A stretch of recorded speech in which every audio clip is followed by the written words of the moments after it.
పచ్చాని కొబ్బరికాయ వెచ్చాని నెయ్యిని పోసి కర్పూర ధూపం వేసి ఇష్టంగా ఇరుముడి కడతాం.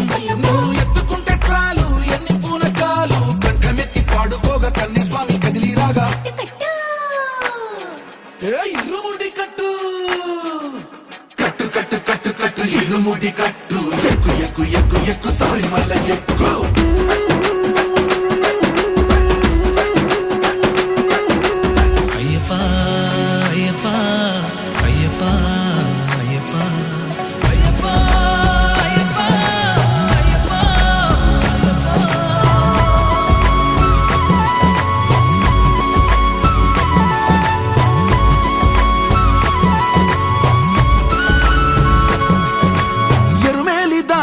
వస్తాం పంబలో నమూనకే వేస్తాం అప్పాచి మేడు